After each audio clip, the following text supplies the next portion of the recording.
Hello, I'm Gareth Hill, Content Manager at Kocho. I'm delighted today to be joined by Microsoft Chief Security Advisor Lesley Kipling and Paul Kelly, Director of the Security Business Group at Microsoft. Welcome both. Right, before we kick off, I think it might be great for everyone who's listening in today, just to get a bit of an insight into who you guys are and a little bit about your backgrounds and your roles at Microsoft at the moment. I was going to say, I'm not sure we have time, right?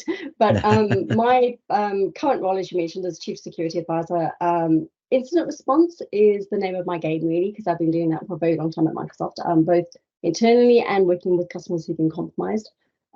So somebody called me the other day, Captain Hindsight. So I now do this role so that I can proactively help work with our customers so that they don't have to face the worst days of their lives and think about it from a proactive as opposed to a reactive perspective.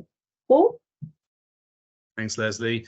And hey, we're so fortunate to have the depth of expertise, people of Lesley's experience and caliber to help in that regard. My role is I'm less technical. I'm a bit broader across, we call it our business group. It tends to be everything we do from working with partner organizations, valuable partners such as yourselves at Kocho, supporting customers then, particularly through events. We do a lot of webinars and marketing events, and then all the way through to helping them get deployed and actually feeding a lot of those lessons back to our engineering teams in corporate. That's a key part of the role as well. Fantastic, brilliant, thank you, and again, welcome to you both. It's great to have you taking some time out today. Obviously, the reason we're here is to get some of your thoughts and some of that, and bring some of that expertise and insight that you've just described, to provide some thoughts on the current cybersecurity landscape, some of the trends we can expect to see in the year ahead and beyond, and some of the ways in which Microsoft are rising to meet those challenges. Obviously, 2024 is right around the corner, so it'd be really good to get some idea of where you see the global threat landscape coming and evolving over the coming year, and some of those key issues that perhaps are more than on the horizon, or perhaps already with us. Paul, do you want to kick us off? Sure, happy to. And I guess the timing is interesting, yeah, because as we wrap up 2023 and we look back over the last 12 months, of course, gives us a steer on what we expect to see into 24.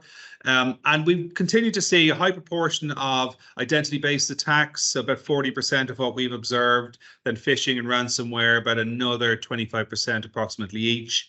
And then business email compromise just below that, so sub 10%, but actually when those attacks are successful, unfortunately, often they come with high financial damage caused to the organization who falls victim to them, because typically they're impacting business processes, redirecting payments, and you'd be familiar with some of the crime stats around that. I mean, even in the England and Wales crime survey, cybercrime now and computer misuse is up there as the third largest category. So collectively, as an industry, we want to bolster defenses and we want to tackle that and bring it down.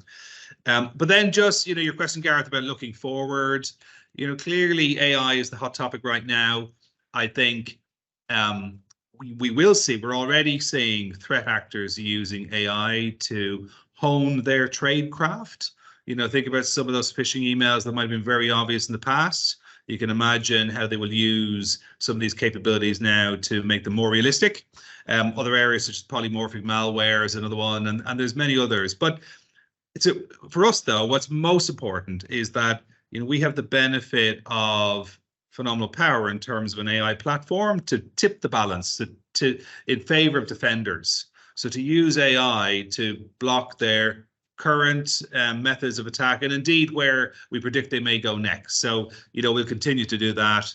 At Microsoft, for example, our AI capability in this space is into early access preview just this month, and then into 2024, to your question, that's when that becomes generally available. So that's all fantastic capability to look forward to, because, we're really bullish about the fact that where organizations do put in fundamental cyber hygiene, they can protect themselves Mm. against 99% of threats, and organizations will hear that from government and NCSC and industry experts as well. And I think in unison, there's 5 key things that we recommend that they do to protect themselves. So that will continue. And then probably just say a word on where the attackers are coming from. We still see this split, nation state. They've refined their focus over the last 12 months. We certainly see an increased focus there on C&I and critical national infrastructure targets for sure, and very pinpointed targeting, as opposed to cyber criminals. It's a burgeoning industry, that one. There's stats out there that talk to the average cost for breach being in the region of £4 million. Talk to, if cybercrime was a country, it'd be about the 5th biggest beside India in terms of GDP. And we know that cyber criminals will look for the path of least resistance, the organization with the lowest security posture, who perhaps has fallen behind or hasn't focused on doing some of the basic fundamental things, that we would recommend. Sure. And so, so we still see that multifaceted threat. But again, we come back to there's protection that organizations can put in place to maintain their posture against both forms of threat. Lesley, with your background and expertise, you'll have seen a lot of this and tackled it and helped organizations recover. Any thoughts and anything I may not have mentioned there? I think it's worthwhile mentioning that some of the statistics you're talking about come from our Microsoft Digital Defense report, so the MDDR, which we produce annually, just so that it gives people the ability to synthesize some of the signals that we see, and then be able to push that out to other people so that they can get a viewpoint of what it is that we're seeing with all of that huge signal set. I want to say ransomware, of course, it's a thing, and it's going to continue to be a thing. I think in the MDDR we said something like greater than 200% hands-on keyboard ransomware attacks, so what we refer to as human-operated ransomware, and that's going to continue. One of the key concerns I have from the digital defense report is the fact that the attackers are now focused on, I think it's something like more than 70% are focused on organizations that have less than 500 people. So, of course, if you can go after the smaller organizations who potentially don't have as much money, skills, Microsoft has something like greater than 10,000 people who do this as a job, security as a job. And, we've been doing this for quite a long time. So it's difficult, perhaps, for the smaller organizations to be able to put that level of controls around it. So we're really trying to think about how we can do that for people. So basically give people the platforms to be able to use this in a way that means that they don't have to develop the skills themselves. And Paul's mentioned AI. I think Security Copilot is a large language model overlay for some of the machine learning that we've been doing for years. Certainly that's going to help us hugely in terms of SOC operations, because instead of us focusing on all of the little events and alerts and things that potentially slow us down from a defender perspective, we can now pull this information together, look at just one incident, but then democratize those skills down to people who potentially haven't been in the industry for as long as I have, right? So the ability for them to be able to not have to use KQL, if you like, for being able to query the platform of signals, but instead ask it in natural language to do or to find a specific piece of malware, or what does this mean in terms of what is log4j, and that information will come back through the large language model. But again, thinking about how we protect that as a platform, so being very clear that that data is your data, and that it's not as something that Microsoft ever gets to see. So I think that, really from my perspective, the ability to stitch those signals together is key. The ability to use those overlays for the large language models is going to be something that's defining for us as defenders.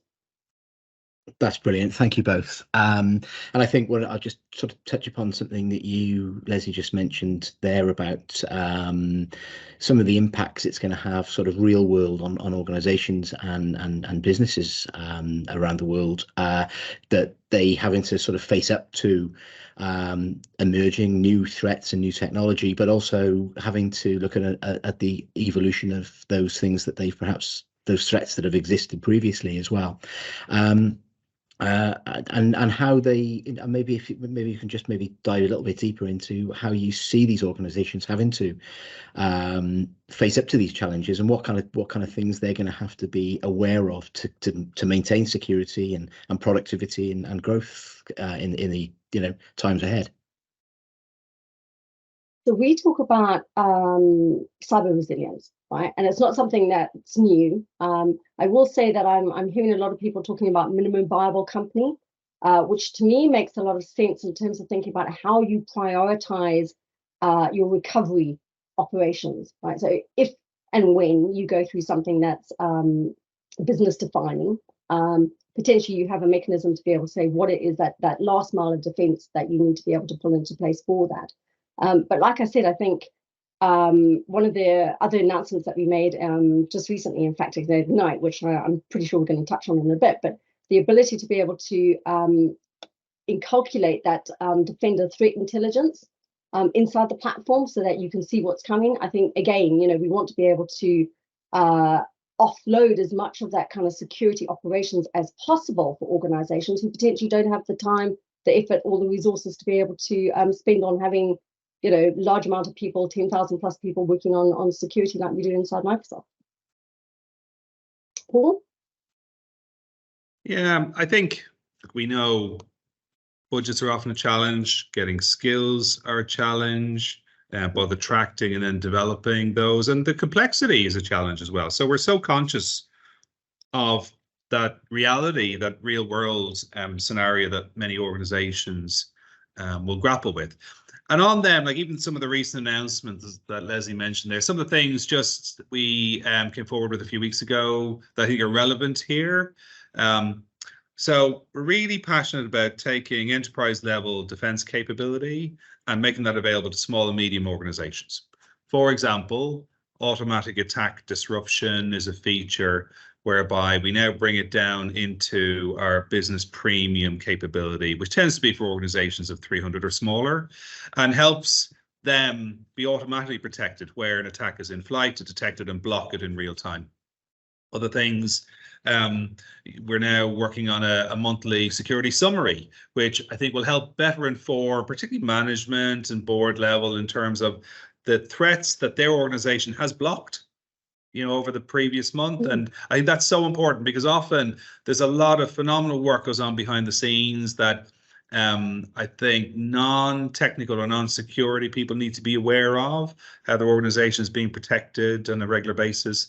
And then just on the cost side, we had a mantra there recently about doing more with less, which is really recognizing that for many organizations, they're either in a scenario of too many disparate solutions that are costly, lots of different contracts and skill sets needed to maintain them, and then often doesn't give the best end-to-end security posture because you've got gaps, seams in between them. So, everything we've announced recently has been focused on integrate them together, trying to get down to one incident queue, for example, give embedded experiences, reduce some of that risk, simplify people's lives, and try and do it, at a lower price point. That's hugely important. It's a really interesting sort of development in the last couple of years on that side.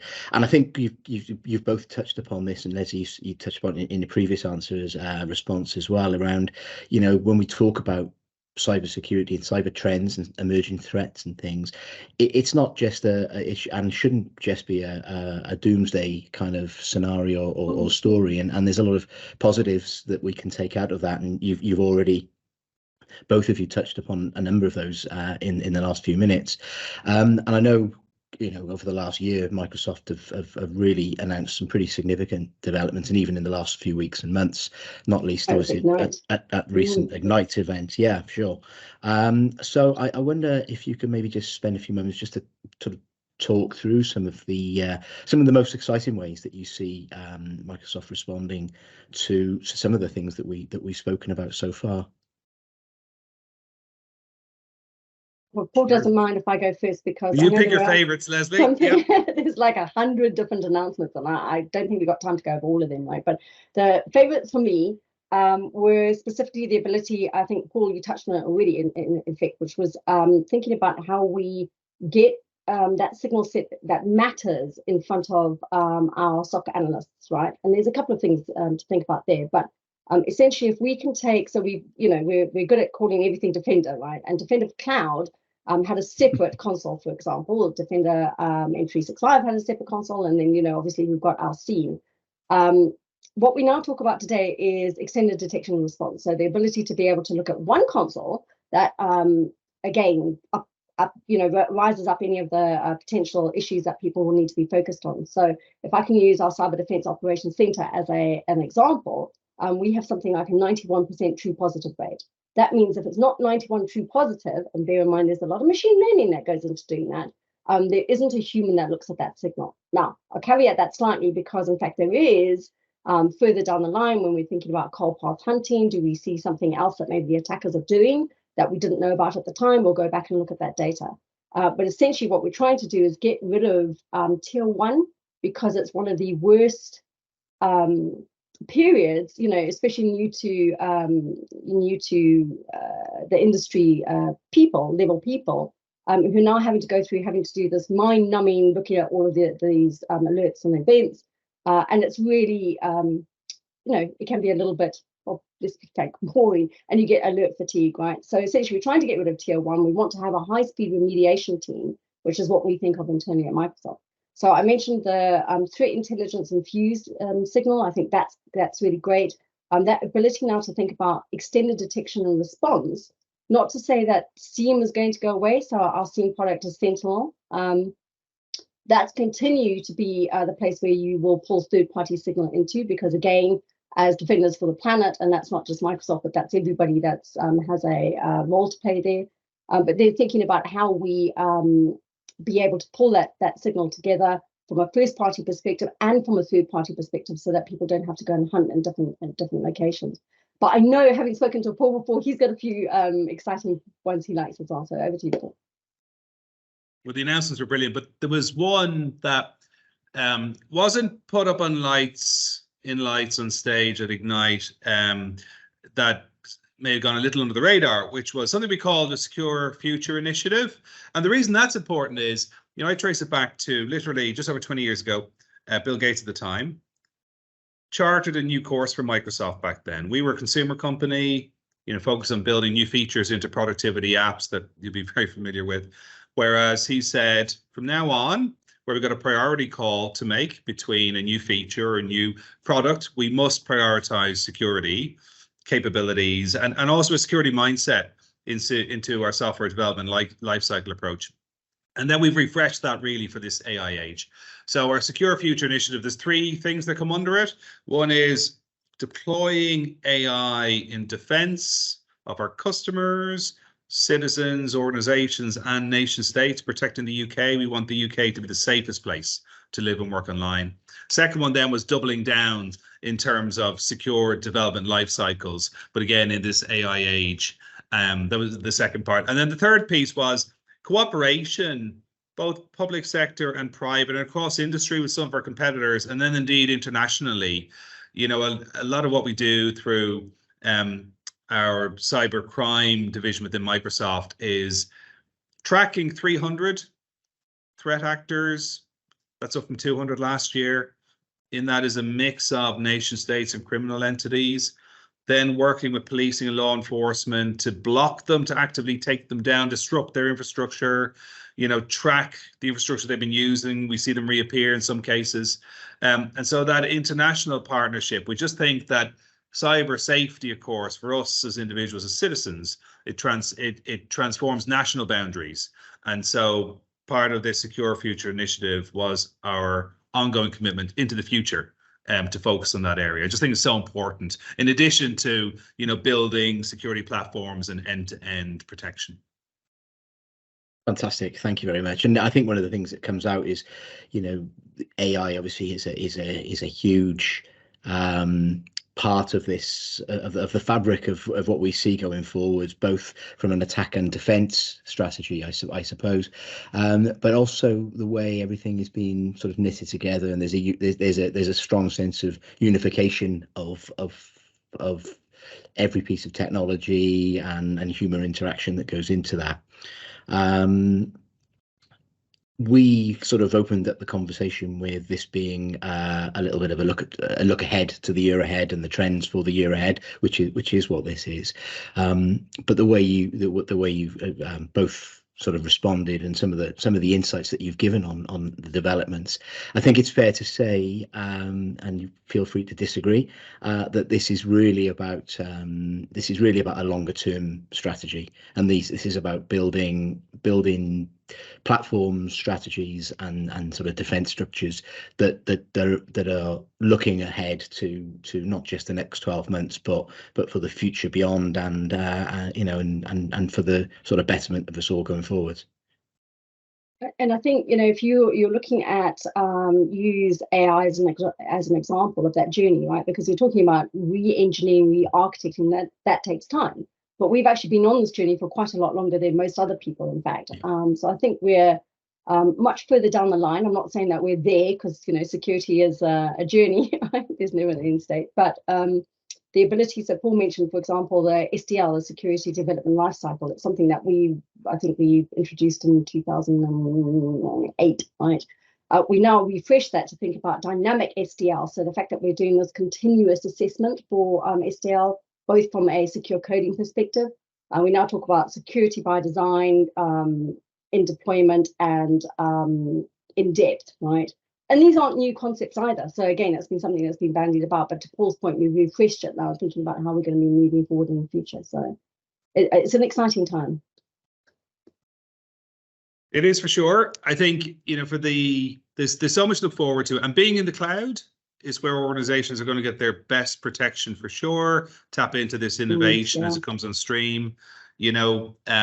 We've committed to continue to invest, $20 billion over 5 years, phenomenal, to maintain that protection for our end customers, the thought leadership, and then to work with organizations such as yourselves at Kocho to help organizations do the basics today, so get their identity platform in place, MFA, apply zero trust, of course, and then ensure they're protected with XDR and anti-malware. And then, process. It's not all about tech, but process, well, keeping up to date, patching levels, security updates, and then protecting their data estate.